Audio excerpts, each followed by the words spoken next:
The CBS Radio Mystery Theater presents...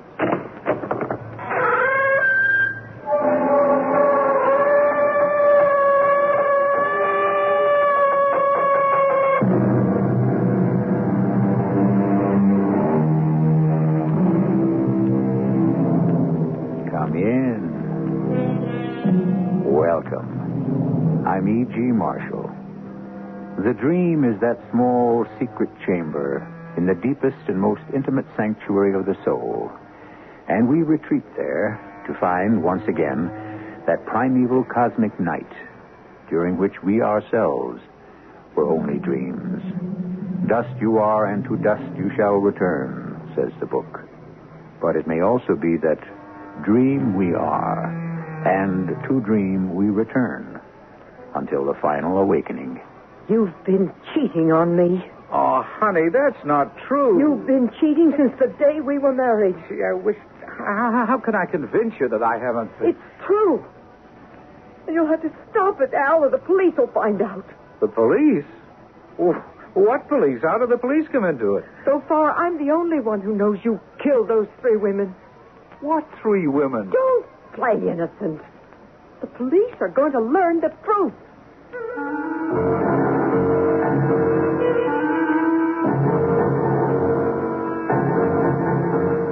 Our mystery drama, My Fair Lady Killer, was written especially for the Mystery Theater by Sam Dan and stars Michael Tolan. It is sponsored in part by X-Lax and True Value Hardware Stores. I'll be back shortly with Act 1.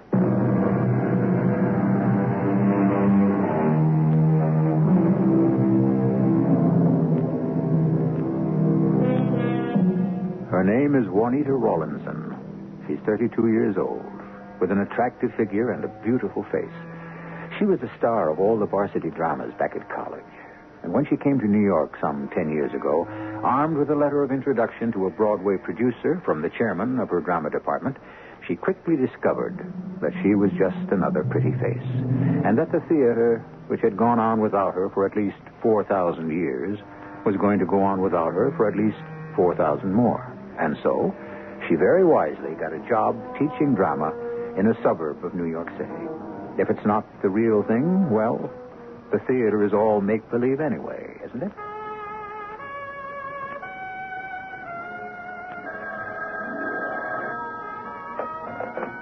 Hello? Hi. Oh, who can this be? Juanita, I've got to see you. Really? Do you want to bring your wife along? Oh, look, I have to explain about that. What precisely is there to explain? I was going to, Yes? You want to tell me that you intend to divorce your wife so you can marry me? Is that what you want to tell me? Well, no. Then you have nothing to tell me. No, Juanita, listen. We've both been around. Can you define that term, been around? Oh, please, excuse me, someone's at my back door.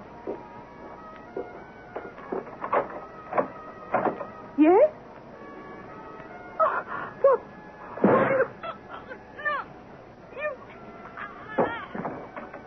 Juanita? Juanita, are you okay? Juanita!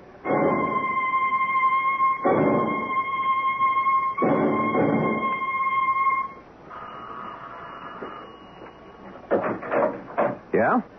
Are you, Mr. Terrence Falmouth? Who'd like to know? I would. My name is Lister. Lieutenant Lister, police. Oh, yes. What can I do for you? You could allow me to come in.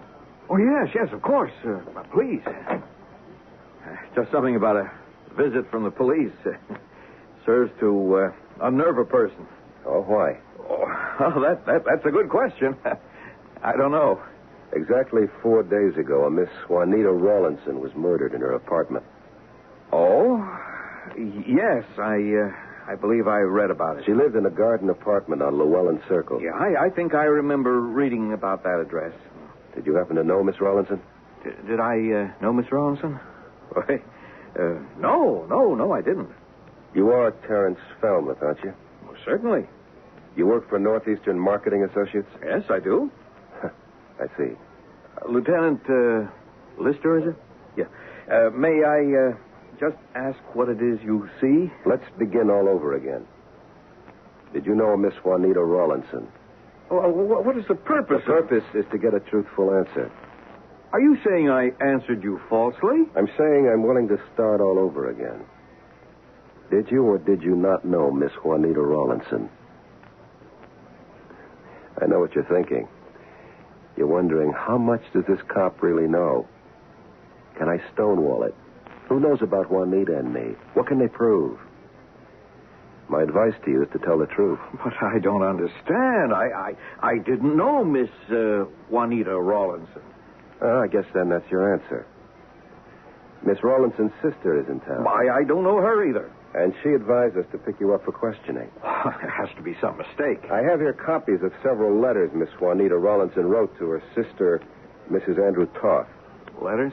In her first letter, she talks about meeting the most wonderful man in the world, the man of her dreams, the man who was truly worth waiting for, Terence Falmouth. She describes the most beautiful romance. The interludes were brief because wonderful Terry travels constantly for his company. But we meet where we can, when we can. I don't know what you... It does get more specific. For instance, she mentions the fact that you spent time with her at the airport motel. Well, you can't... Can't what? Prove it? I'm sure you could be identified by the employees there. Now then, to save time, I will ask the question again. Did you know Miss Juanita Rawlinson? Yes. Why did you deny it the first time? Why, it was just... Well, you know. I'm afraid I don't know.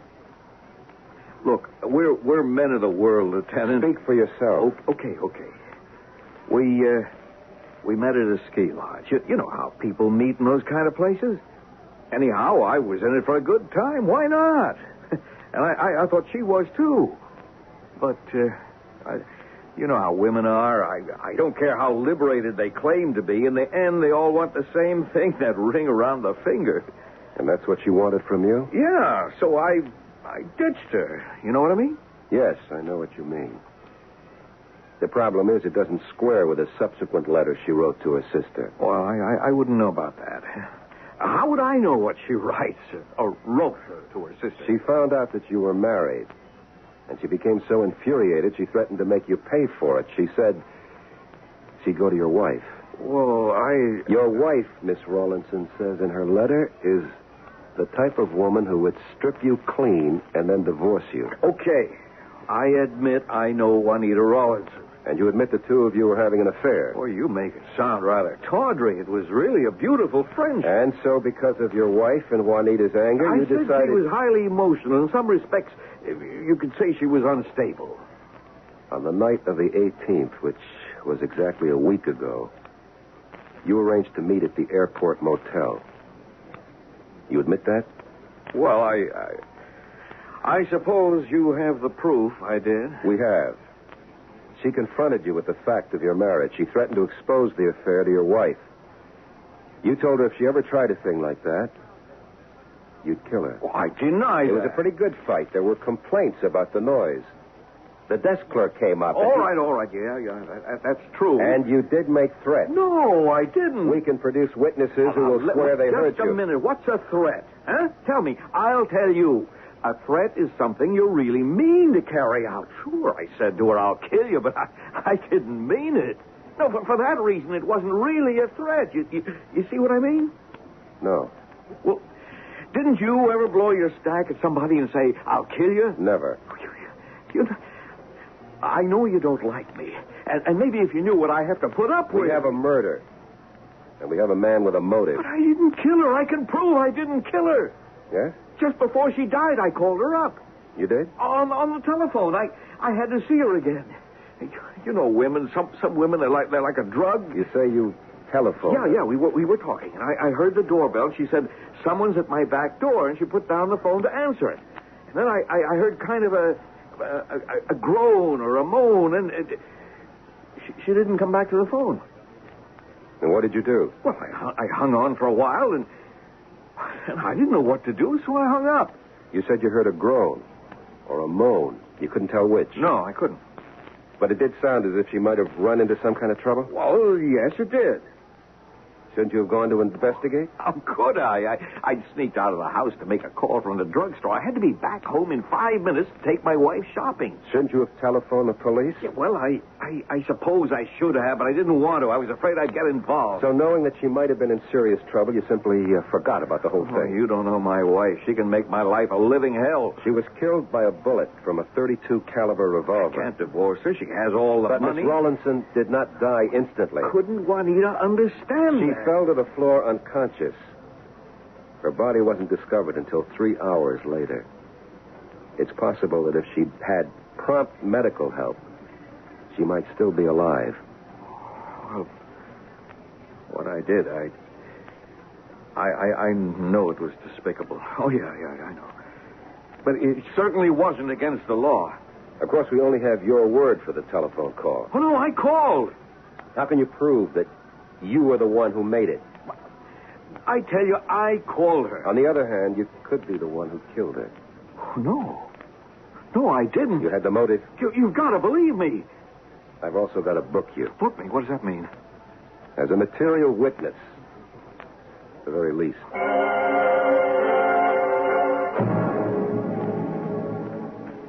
Hey, what makes you think this Falmouth is the killer, Lister? Captain, it's written all over his face. Maybe, but it's not written down in a confession. No, he's never going to confess. Why not? He can't afford it.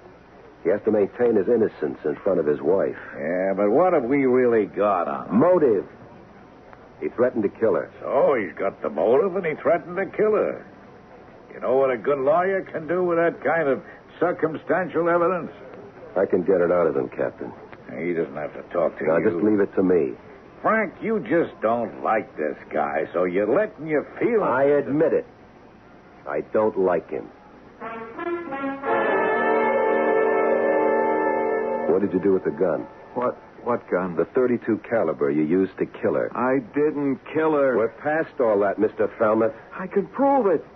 They say she was shot at 11:15 in the morning. At 11 o'clock, I was with my wife. We were out shopping. You said that at the time of the killing, you were talking to her from a phone booth. It's true. You live at 116 Rogers Place. The nearest phone booth is at the corner of Boulevard, and that's at least minutes away. We timed it. Miss Rawlinson lived over at Llewellyn Circle. It takes only 3 minutes to drive there from your house. You really have no alibi. I didn't kill her. I'm trying to save your life. Why, I don't know. I guess it's because you have kids. I had no right to do what I did. I'm a thoroughly despicable man, but I don't deserve to be tried for murder. Go ahead. Insist you didn't do it.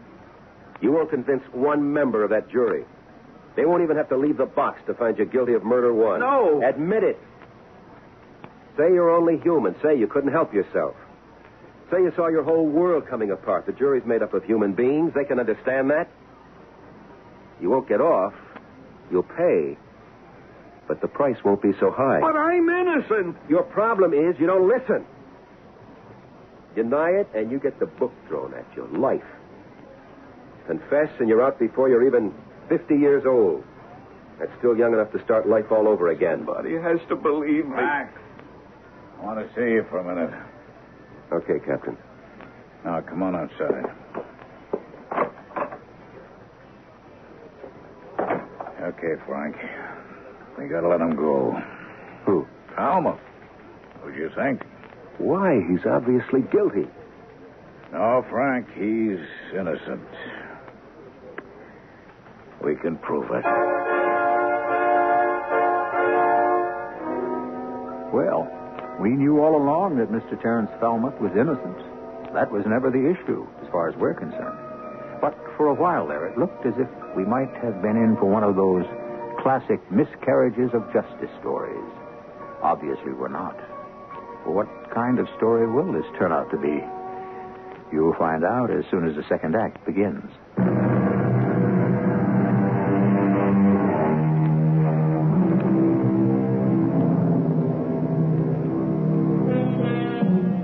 Some people are so suited for the role of murderer, and we are so anxious to have them found guilty because they are so thoroughly unlikable that we would actually enjoy seeing them punished. However, unfortunately or fortunately, depending entirely on your personal point of view. We cannot condemn people to prison or execution merely because we don't like them. What do you mean he's innocent, Captain? There's been another murder. So what? This. A victim was shot with a bullet fired from the same gun. I don't believe it. You don't want to believe it. It's impossible. Myers, over at the lab, says he's never seen a more identical match in all the years he's been on the job. No, there's no mistake. Okay. Here's what happened. Falmouth killed her. Then he throws the gun away. Somebody finds it, uses it. Ah, come on, Frank. Falmouth has to be guilty. Okay, you're off the case. Hey, no, wait a minute. Look, you've lost your perspective. You hate Falmouth so much. Now you don't. Well, the world's most likable human, he ain't. Even if he wasn't the one who pulled the trigger, he had a part in her death. If the story about the phone call is true, why didn't he get help for her? Frank, you can hate him for that, but you can't send him to jail. We talk about justice. There's going to be justice for Mr. Falmouth. There is already. His wife knows. She'll make him pay. Now, what you have to find out is not only who killed Juanita Rawlinson, but also who killed Sarah Jean Tompkins. Mrs. Tompkins, you say you were sitting in the living room with your daughter-in-law? Yes. I had come here against my will. Why? Is that important? It's a highly personal matter. In a murder case, everything is important. Even washing dirty linen in public? Mrs. Tompkins, the police will try to protect your privacy. Oh, I doubt it. I came here to see if I could effect a reconciliation between Sarah Jean and my son. They'd been separated. Why? Why? Because the woman was simply a tart. Yes? She claimed that Bertram, my son, was too dull for her. And that made her a tart? A mother knows. Did you approve of the marriage? Certainly not. Then I take it you were not made unhappy by the separation. Oh, a divorce would have made me happier. Then why were you trying to get them back together? Force of habit. I don't understand.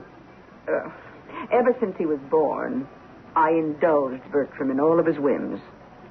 Perhaps that was wrong, but I gave him whatever he wanted. He wanted her back, so it was a case of Mummy gratifying another one of her little boy's wishes. You were here when it happened. Please tell me about it. She sat there, the minx. She knew she was in complete control. In a sense, each of us knew. We'd made a deal, and she was now about to set the price. But the door buzzer sounded, the rear door. She said, "Excuse me." She went back there to answer it.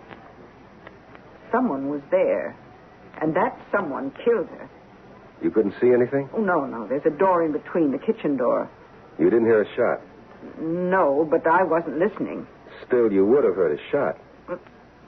Could the killer have used one of those thingamajigs you see in the movies? A silencer? Yes, a silencer.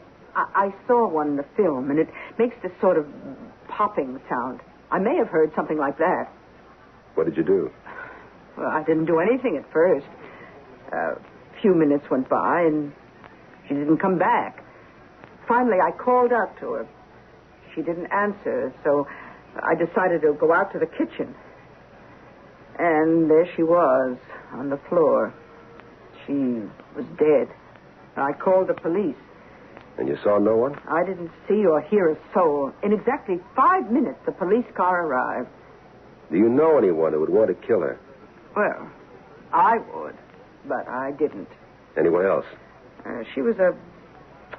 let me state this correctly. She was a sexual woman. By that, I mean she had that aura about her of promise. Do you follow me? Of course you do, being a man. What are you getting at? Such a woman attracts a great many men and must end by disappointing them. Really?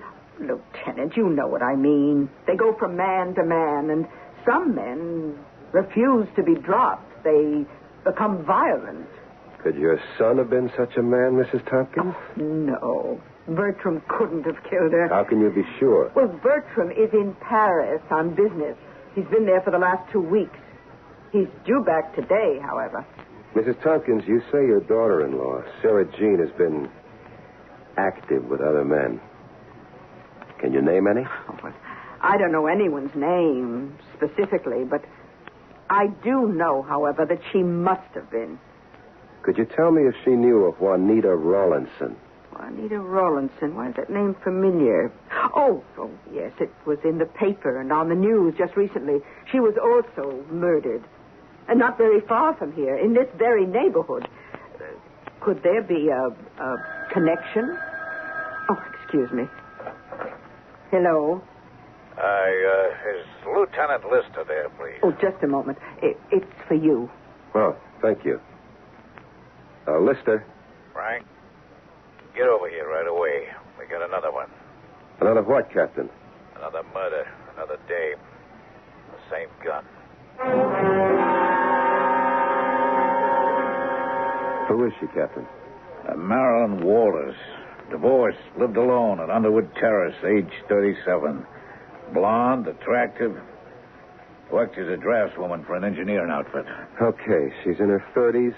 So are the other two. Attractive. So are the other two. Lived alone. They did, too. In a garden apartment. It's all happening in the same neighborhood. Which means we got ourselves a nut. A nut who goes around shooting good-looking women. Okay, check it out. But I'll bet you won't find a single connection between any of those three women. You say a nut. But what kind of nut are we dealing with? What kind of man are we looking for, Dr. Dinsmore? Well, we're in the realm here of a psychosexual disorder. We have, I'm quite certain, a male who has been singularly unsuccessful with women. Yes? A killer of attractive women is not a new phenomenon. Usually he's the son of a dominant, aggressive mother and a weak but ineffectual father.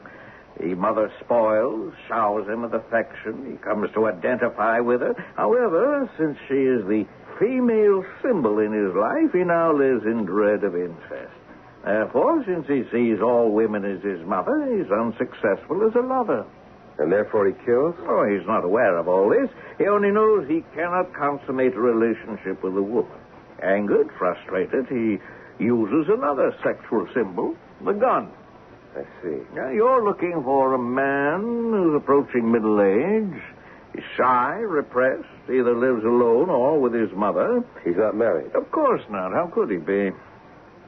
Thank you, Doctor. It's all relatively simple.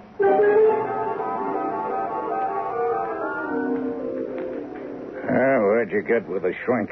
The doctor told me we were looking for a nut. Didn't we always know that? Well, now we know what kind of nut. How do you want to handle this, Frank? I know who we're looking for. A guy who isn't out of place. What do you mean? It's all respectable middle class. The killer is a guy who belongs there. You don't see him because he's too obvious. He lives there. He's the mailman, a delivery guy, a maintenance man. Yeah, a cop. A cop? Anybody who has legitimate business. Anybody who would go around to the back of the garden apartments without giving anyone a reason to say to himself or herself, hey, who is this? What business does he have back there? Yeah, I follow that. Here's what we have to do. We have 3 addresses. We have the times for the 3 murders. Is there a way we can tie one person to all 3 places? Yeah. You mean the same delivery guy could be pegged at those places at the time of each kill? I never said it specifically was a delivery guy. Just find one person who was at each address, for whatever reason. That's got to be some job. Is there anything else we can do? Now, Mrs. Carey, I want you to think. Well, it was almost 3 weeks ago, officer. I have a heart. It was a day that should stand out in your memory. Miss Juanita Rawlinson, your neighbor, was murdered. Oh, yes. Oh, the poor girl. Now, did you notice anyone around the building? Well, no. Were there any delivery trucks? A delivery. Oh, well, yes. The one from Roby and Townsend. You know, the department store. Yeah, I know. What time did the truck show? I remember. I had to stay home and wait. I think it was about 11:15. Oh, there were prompts. If they promise you, yes, the truck was there at 11:15. Thank you, Mrs. Carey.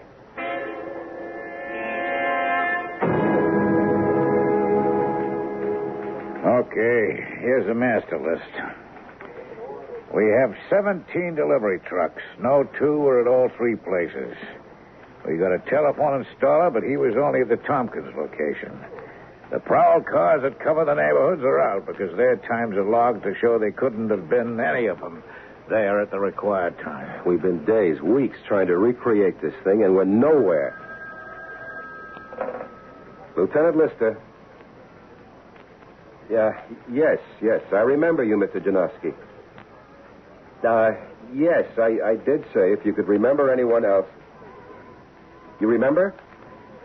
I wish I could get rid of this old guy. He just chews your ear off. Who is he? Janitor at the place where this divorcee, Marilyn Walters, was murdered. Yes, Mr. Janowski.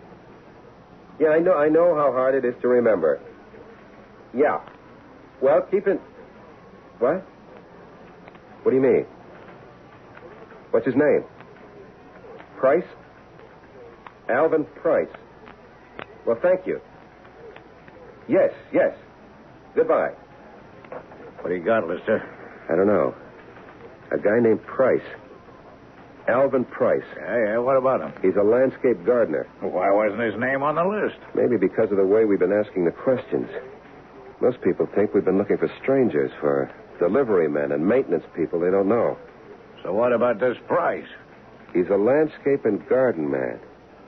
He works there regularly. And, at the other places, too? That's what we're going to find out.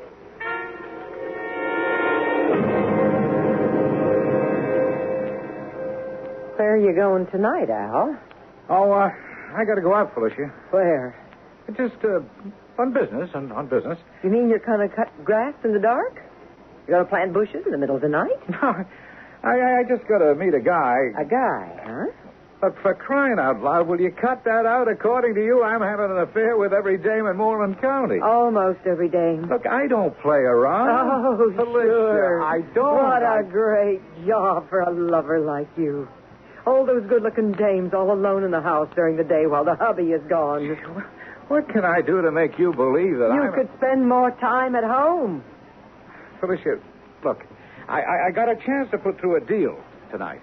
What's her name? No, it's legitimate. Okay. Don't say I didn't warn you. Oh, look, honey, A come on. married man who plays around. But I don't. Come on, Al. You're talking to me. Okay, have it your way. But it isn't my way. It's your way.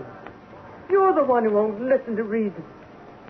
I tell you, Al, if you keep this up, you can get into more trouble than you can handle. Felicia, would you let me? No. You let me. 3 women have been killed this past month. Well, what's that got to do with me? You don't know?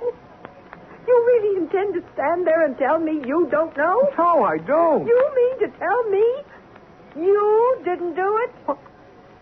Felicia.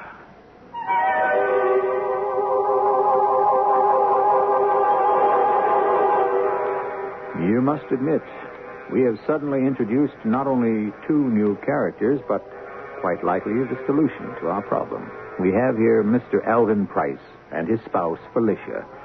The name Felicia is Latin for felicity.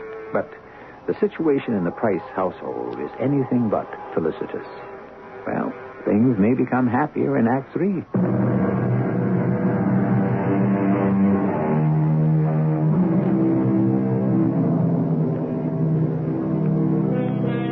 We're involved, as you know, in a series of brutal, senseless murders. 3, to be exact. Of women whose only offense seems to be that they are beautiful and seductive. Are we dealing here with a Jack the Ripper syndrome? Who knows? We only know there is a serious confrontation between a landscape gardener named Al Price and his wife, Felicia. Felicia? What are you saying? I'm saying you killed those 3 women. Well, you're crazy. And you'll kill others. And I'll tell you why. Felicia, you... Oh, shut up. I'm trying to save your life, Al. You can't resist a beautiful woman. But you're all promise, no performance. Oh, you're as handsome as a Greek god. But it's only on the outside. They fall for you madly. And then they laugh at you. You can't stand that. That's why you killed them. Well, you are crazy. And you're a fool. Sooner or later, you have to get caught. Oh, Al, stop now before it's too late. Oh, come on, Loretta. I'm getting out of here. Oh, you'd like to kill me, too, wouldn't you? Well, I don't care. Go ahead. Kill me like you did the others. Felicia. I don't care if you kill me. I love you, Al. I want to save you. Oh, stay home. Stay with me. Be happy with me. Don't be tempted, Al. I understand you. I love you.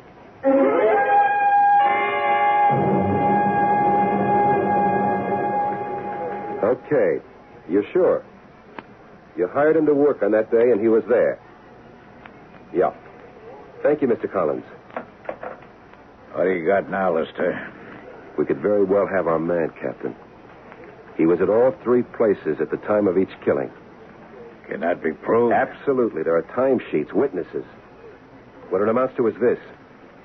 The morning Miss Juanita Rawlinson is murdered, Alvin Price was working around her apartment building. The morning Mrs. Sarah Jean Tompkins is killed, Alvin Price is working at her garden apartment building. The same thing for Mrs. Marilyn Walters. Yeah, well, it's a good start. I'll tell you what bothers me.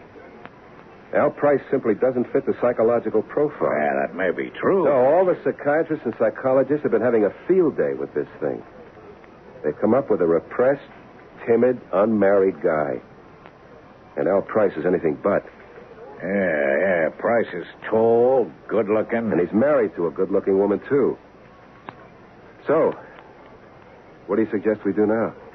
I don't know. We don't have enough to get an indictment. The fact that he was at all three places when the killings occurred sounds great. But can you get a jury to convict on that alone? I don't know. No, we need more. What do you suggest? Well, we could shadow him night and day and maybe catch him just before he can do the next one. Yeah, but he could decide never to kill again. Or maybe not for another 5 years. Then where are we? Where are we now? He uses the same gun. If he had any brains, he'd get rid of the gun and get a different one for each killing. If he had any brains, he wouldn't commit murder in the first place. Now, the fact that he uses the same gun means he has to keep it hidden somewhere. Well, he works out of his house and keeps his tools in the garage.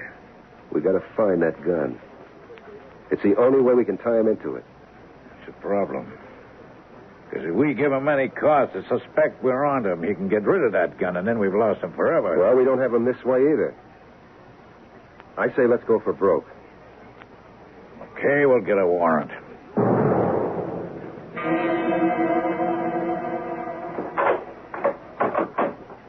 Yes? Police officers. You, Mrs. Alvin Price. What do you want here? Your husband home. Why? We got a warrant for his arrest. Arrest? Arrest for what? Suspicion of homicide. Oh, no. No, you can't come in. I won't let you. I'm sorry, Mrs. Price. Hey, what's going on here? We're police officers. We have a warrant for your arrest. Arrest? Oh, there must be some mistake. May we come in? Look, what's all this about? You're not required to answer any questions. Well, what's the arrest for? Suspicion of murder. Murder? I didn't kill anybody. Specifically, Miss Juanita Rawlinson, Mrs. Sarah Jean Tompkins, Mrs. Marilyn Walters. You deny you know these women? Well, no, I've been working around the apartment houses. I might have known some of them by sight. Shut up, you fool. Now, don't say another word. Yeah, but I didn't do anything for We you. also have a warrant to search your house. What for? A .32 caliber revolver. Right, go ahead. I got nothing to hide. Al, are you just going to stand here and let these cops frame you? Alicia, I said I got nothing to hide. Now, go ahead, officer. Search the house for all the good it'll do you. Mr. Price, you recognize this? Recognize what? This .32 caliber revolver and the silencer attached. No. I never saw it before in my life. We found it in the basement. Al, don't you see what they're trying to do? They're trying to frame you. But it's not mine. You'll have to come with us, Mr. Price. But I swear it's not mine. Why did you do it, Al? I didn't do it, Lieutenant. Your gun killed all three of them. Yeah, but it's not my gun. You're going to have a tough time with that in the courtroom. Somebody's got to believe me. We've done some investigating. Why would I own a gun? What would I want with a gun? You do like the ladies. All right, since when is that against the law? You couldn't stay away. Is that why I'm arrested? Al, you killed those women. You were there, and you own the gun. Hey, Lieutenant, you really believe that, don't you? Yeah. And this is not a dream. I could go on trial. I could be found guilty. Yes. I don't know what to say, Lieutenant, except I'm innocent. Yeah, I'm sure your lawyer will find a way to save you. You don't understand. I didn't do it. You'll probably plead insanity, and you are crazy to kill like that. But I'm not crazy. How do you know? Look, it could have all been done in what's known as a fit of violent passion. I don't know. Maybe I am crazy. If I listen to you much longer, I'll be convinced. Al, did you... It doesn't make any difference. But did you know any of those three women? Yeah, I knew all of them. I thought so. How well? Real well. I see. Lieutenant, I can't help it. I can't stay away from dames. Maybe it's no help they can't seem to stay away from me either. You were having an affair with each one of them. There's a lot of lonely women. But why did you kill them? Why did you have to kill them? I don't know. I don't know what to say. I don't remember killing him. Okay. But that's not the same thing as saying you didn't kill him. I don't know what I'm saying anymore. I'm sorry, Al. It doesn't even matter. You guys have got me nailed so close to the wall. I'll never get loose.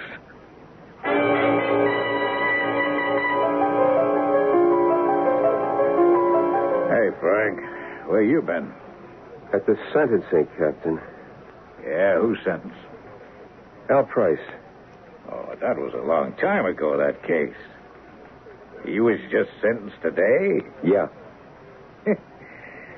I didn't know you were following it. To me, when they turn over to the DA, they're out of my line. Yeah, well, it's just that this guy, Al Price, I couldn't make up my mind about him. Why not? I thought it was open and shut. He knew the women, he was intimate with them, he was there when each was killed, and he had the murder weapon. Maybe, but it's too open and shut. Why, you trying to say he didn't do it? I'm saying, well, I don't know. What did the judge say? Life. Well, see, that's how it goes. Something about it. What? I wish I could put my finger on it.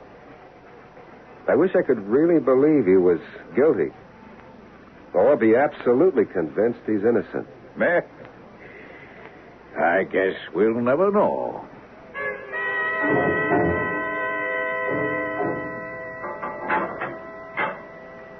Hello, darling. Oh. Hello, Felicia.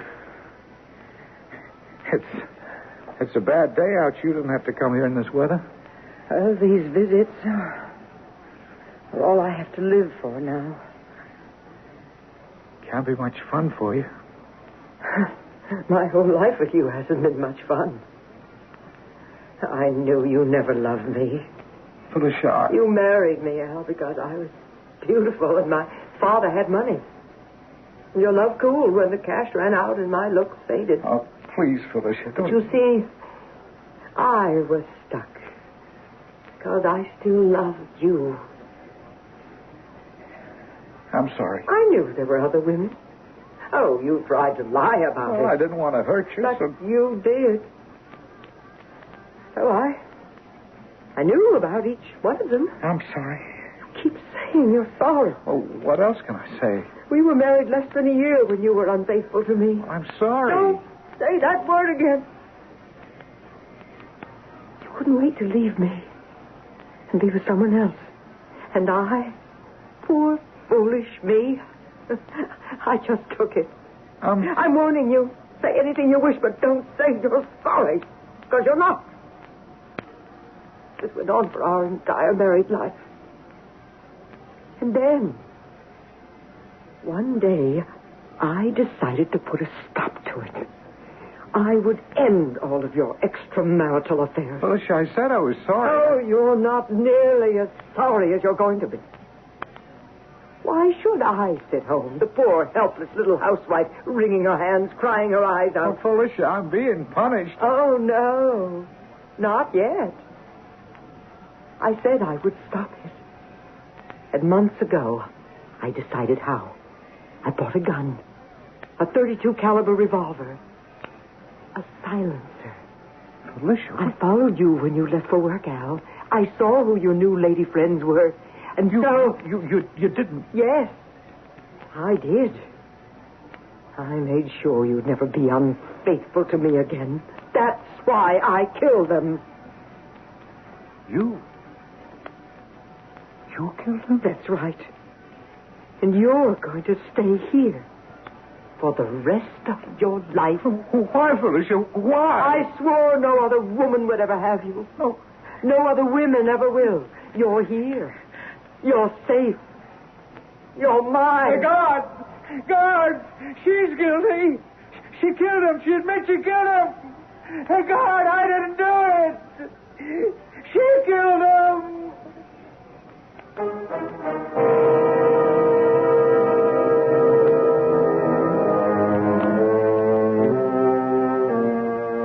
And here the story ends. Or does it? The way we heard it, he's innocent. But can we be sure? He claims he didn't kill them. But who says he's telling the truth? Why should she confess to him that she's the guilty one? And you must admit, it's a terrific form of revenge. And she has been the woman scorned. Well, who says life is simple? I shall return very shortly. How does your laxative work? Many brand name laxatives contain ingredients that expand in your stomach. That's how they work.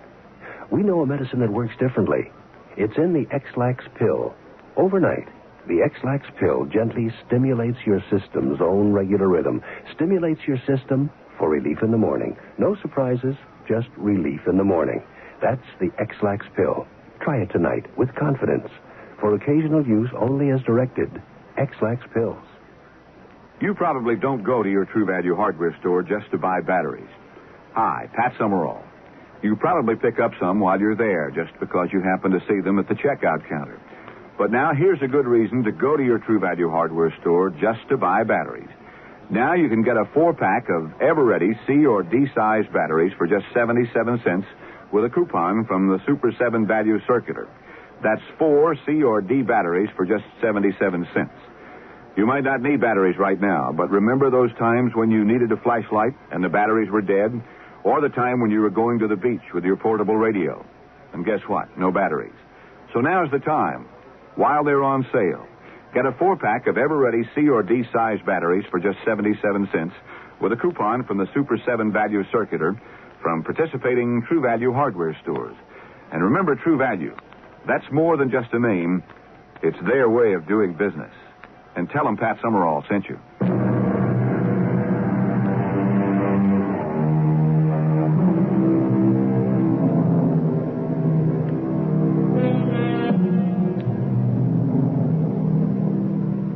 What we've been listening to is a story that deals with the ways of men and women.